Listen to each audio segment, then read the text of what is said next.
ഞാനിന്നിവിടെ പറയാൻ പോകുന്നത് ഒരു റിവ്യൂ തന്നെയാണ്, മറിച്ച് ഒരു സ്ഥാനത്തിൻ്റെ റിവ്യൂ ആണ്. എനിക്കൊരു നെഞ്ചുവേന വന്നിട്ടൊരു 2-3 ദിവസമായി. അപ്പോൾ ഞാൻ വിചാരിച്ച് ഗ്യാസിൻ്റെയാണ്. അങ്ങനെ 2-3 ദിവസമായിട്ട് കുറയാത്തതുകൊണ്ട് ഞാൻ ജസ്റ്റ് ഒരു വൈകുന്നേരം ആയപ്പോൾ നെഞ്ചുവേന കുറച്ച് കൂടി. അപ്പോൾ ഞാൻ ജസ്റ്റ് ഒന്ന് യൂട്യൂബിലെടുത്ത് വീഡിയോ ഒക്കെ നോക്കി. അതിലൊക്കെ എന്തൊക്കെയോ വലിയ സീനാണ് പറയുന്നത്. കാരണം എനിക്ക് നെഞ്ചുവേനയുടെ കൂടെ പുറം വേദന ഉണ്ടായിരുന്നു, ഷോൾഡർ വേദന ഉണ്ടായിരുന്നു. അങ്ങനെ ഞാൻ എന്തോ സംതിങ് അങ്ങനെ റോങ് ആയിട്ട് ഞാൻ നേരെ താലൂക്ക് ഹോസ്പിറ്റലിൽ പോയി. അങ്ങനെ സുൽത്താൻ ബത്തേരി താലൂക്ക് ഹോസ്പിറ്റലിൽ പോയി. അവിടെ പോയിട്ട് ആദ്യം അവർ പറഞ്ഞു ECG എടുക്കണമെന്ന് പറഞ്ഞു. അങ്ങനെ ECG എടുത്തു. രണ്ടാമത് പറഞ്ഞു ഒരു ബ്ലഡ് ടെസ്റ്റ് എടുക്കണം. ബ്ലഡ് ടെസ്റ്റ് എടുത്തപ്പോൾ സീനാണ്, കോഴിക്കോട് മെഡിക്കൽ കോളേജിലേക്ക് പോകണമെന്ന് പറഞ്ഞു. അങ്ങനെ എൻ്റെ ഫ്രണ്ട്സ് ഉണ്ടായിരുന്നു കൂടെ. പിന്നെ അച്ഛനെയൊക്കെ വിളിച്ചിട്ട് ആംബുലൻസ് കയറി ഫുൾ സ്പീഡിൽ കോഴിക്കോട് മെഡിക്കൽ കോളേജിൽ. അവിടെ പോയപ്പോൾ ഞാൻ വിചാരിച്ചു എനിക്കെന്തോ വലിയ സീനാണ്. അവിടെ പോയപ്പോൾ എന്നെ ഒരു ചെറിയൊരു വരാന്തയിലാണ് കിടത്തിയത്. ഡോക്ടറെ കാണാൻ വേണ്ടി കുറച്ച് നേരം നിന്നു. അത് കഴിഞ്ഞിട്ട് നേരെ പോയി കിടക്കുന്ന ഒരു വരാന്തയിലാണ്. അവിടെ കുറച്ച് നേരം കിടന്ന് ഡോക്ടർമാരൊന്നും വരുന്നില്ല, രാത്രിയാണല്ലോ. പിറ്റേ ദിവസം രാവിലെ ആവുന്ന നേരത്തെ ഒരു ആൻ്റണി എന്ന് പറഞ്ഞ ചേട്ടനാണ്. മൂപ്പര് ഇതേപോലെ എന്തോ നമ്മളെ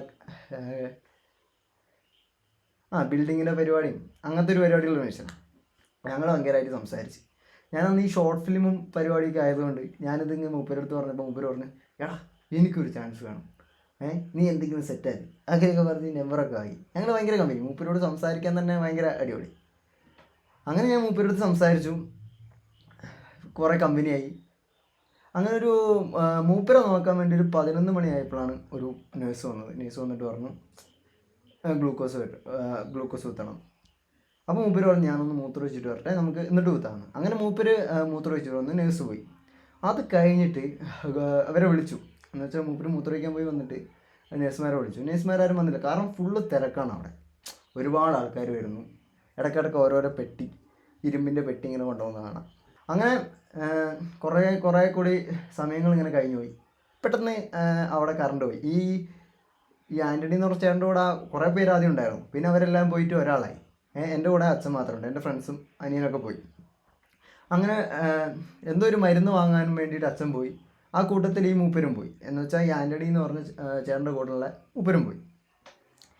അങ്ങനെ കുറച്ച് നേരം കഴിഞ്ഞ് കറണ്ട് പോയി. അപ്പോൾ മൂപ്പര് പറഞ്ഞ് ചൂടെടുക്കുന്നുണ്ട്. ഞാനും ഇങ്ങനെ കിടക്കുക മൂപ്പരെടുത്ത്. കുറച്ച് കറണ്ട് പോയി, മൂപ്പരിങ്ങനെ വീശാൻ തുടങ്ങി. പിന്നെ മൂപ്പര് ഫുള്ള് ഛർദ്ദിക്കാൻ തുടങ്ങി. ഛർദ്ദിക്കുന്ന ഫുള്ള് ചോര എൻ്റെ മേത്ത് കൂടി മൊത്തം.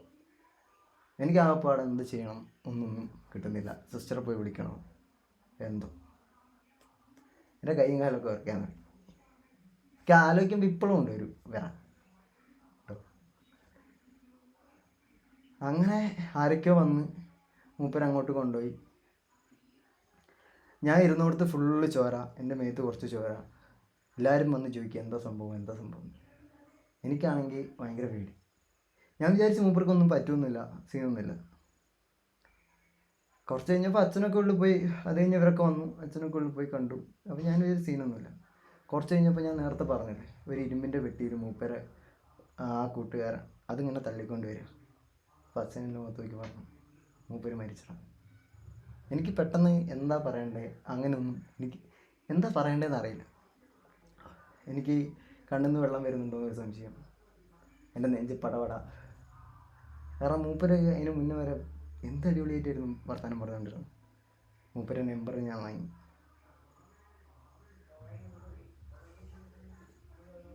ഞാൻ ഇതിൽ ശരിക്കും ആരെ കുറ്റം പറയണ്ടേ? അവിടുത്തെ നേഴ്സുമാർക്ക് തിരക്കാണ്, നോക്കിയില്ല, അതാണ് സത്യം. ഒരു വട്ടം വന്നു, ഒരു 11 മണിയായപ്പോൾ അവർ വന്നു. അന്ന് ആ ഗ്ലൂക്കോസ് കുത്തിയില്ല. ഒരു പക്ഷേ ഗ്ലൂക്കോസ് കുത്തിയിരുന്നെങ്കിൽ എന്തെങ്കിലും ആയേനെ, എനിക്കതിനെക്കുറിച്ച് അറിയില്ല. പക്ഷേ അയാൾക്ക് കറക്റ്റൊരു ചികിത്സ അവിടെ കിട്ടിയിട്ടില്ല എന്നുള്ളതാണ് സത്യം. ഇത് ഞാൻ പറഞ്ഞു വരുന്നത് കോഴിക്കോട് മെഡിക്കൽ കോളേജിനെ കുറിച്ചാണ്.